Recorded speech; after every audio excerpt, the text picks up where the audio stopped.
welcome back to the next lesson in the second module, Personal Growth in Game Changers. We're delighted to have you along.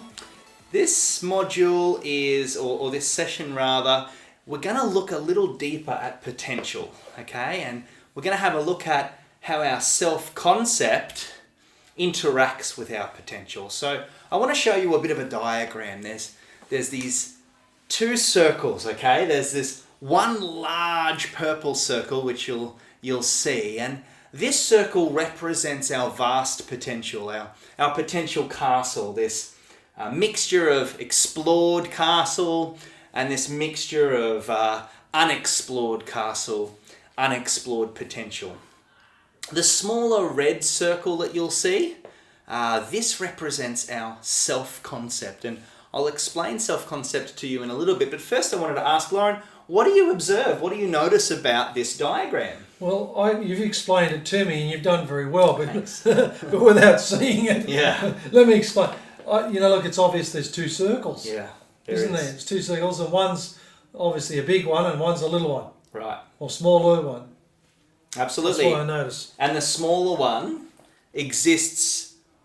Well, that's right, the smaller one, what overlaps the larger one. Absolutely. And a part of it sits outside. Right. So a small part of our self-concept is outside of our potential. So let me explain what our self-concept is. So the definition of our self-concept is what we think other people think about us.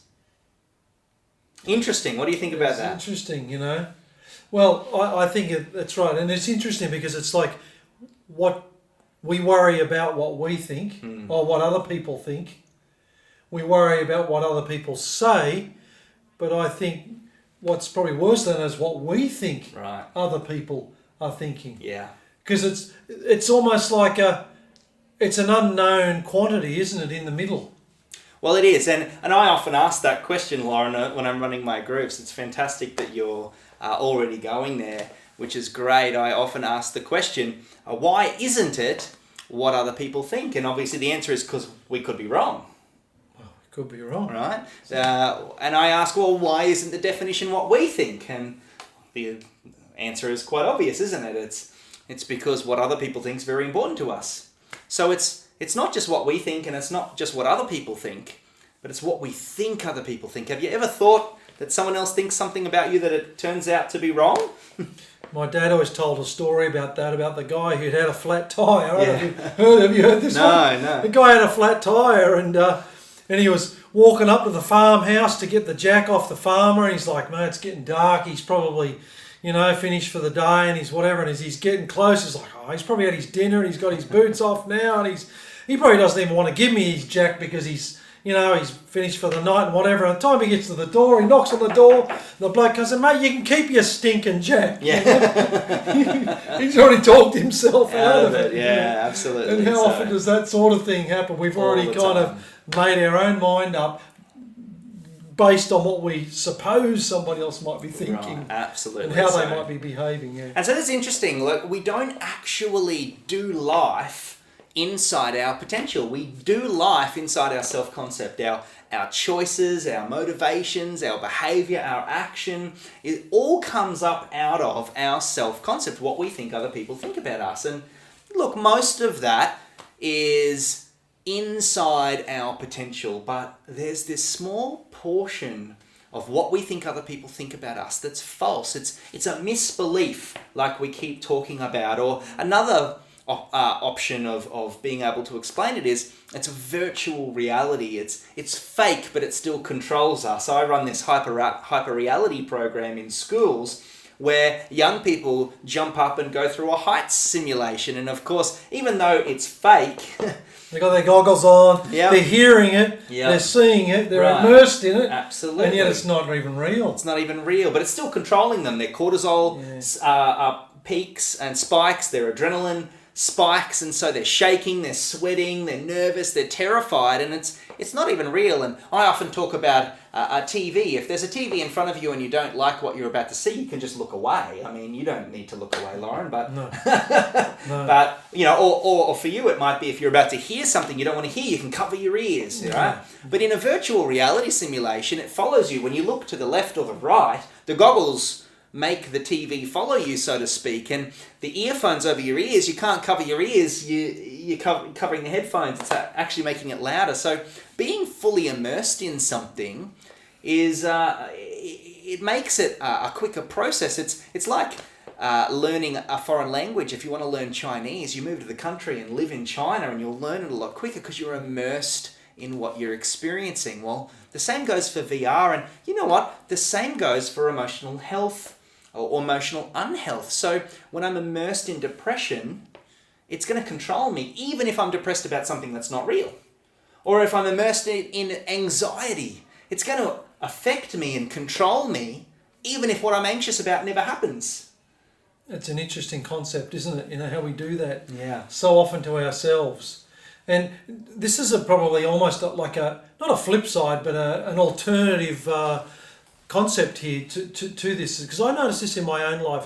Say as a blind person, you know how many blind people are unemployed, Josh? 75%. Yeah, wow. You know, like it's huge numbers. You know, like why? I'll tell you part of the reason why. You know, obviously when you can't see, there's clearly some real barriers that cannot be avoided, that do need to be addressed.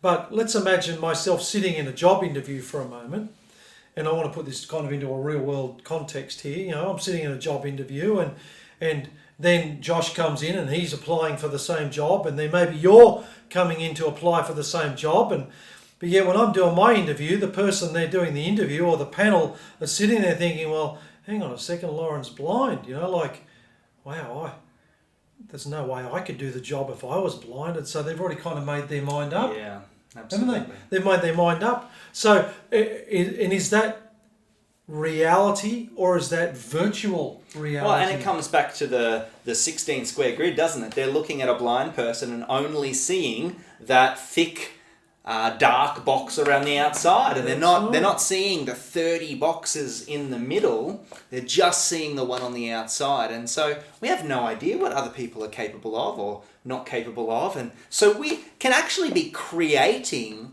unhealthy misbeliefs in others based on how we judge them around their potential.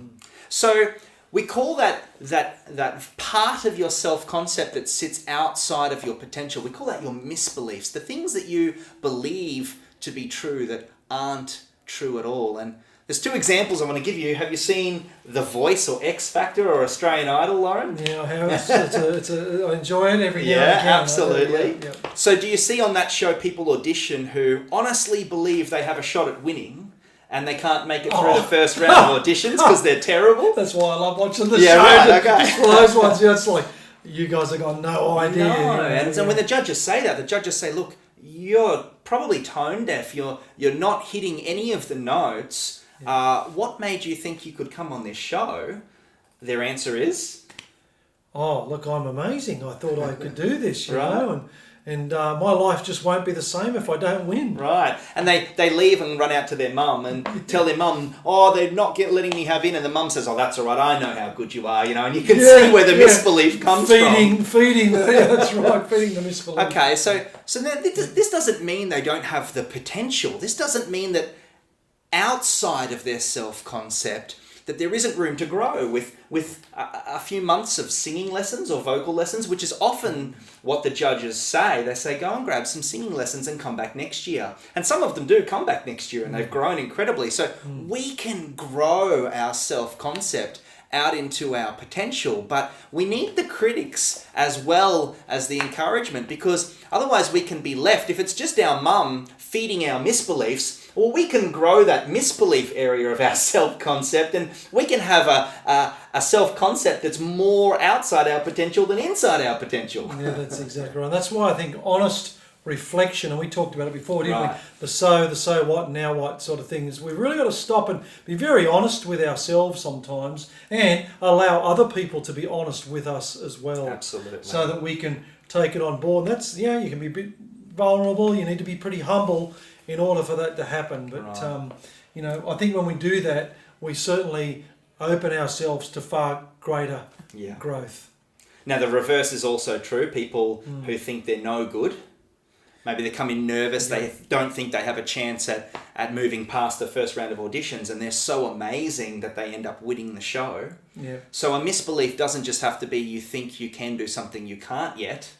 It might be you don't think you can do something you can, or you don't have the belief in yourself you need. And so it's a fake reality. It's a misbelief because you don't know how good you are today. It's a misplaced misbelief. It's a misplaced misbelief, but it's fake, it's wrong, and so you're nervous when you don't need to be. Or maybe that person, maybe there are people that won't even audition, yet they have the potential to win because they are that good, but they don't believe in themselves. And what would their parental figure or people in their life be saying? Maybe they've had a lot of put downs in their life, a lot of people saying, you're no good, you'll never amount to anything, you're not a good singer.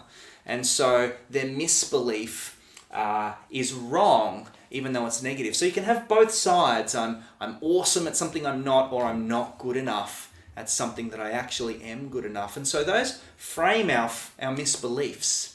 Of course, the whole point of this self-concept model is that we want to push out our self-concept and grow into our potential while at the same time moving out of our misbeliefs. So we end up growing that red circle out into the purple circle. We end up growing our self-concept out into our potential and moving out of our misbeliefs. So quick little self-evaluation for you to do on the next page in your workbooks. There's a few questions there with a sliding scale from 1 to 10. Really want you to ponder these questions and start to wrap your head around, how's your self-concept? Are you growing into your potential? Do you have any misbeliefs or illusions or virtual realities, things that you believe to be true, believe other people think these things about you, when in actual fact, they're not true and can be quite harmful to your journey. So have a think about that, do that quiz, and we'll see you in the next video.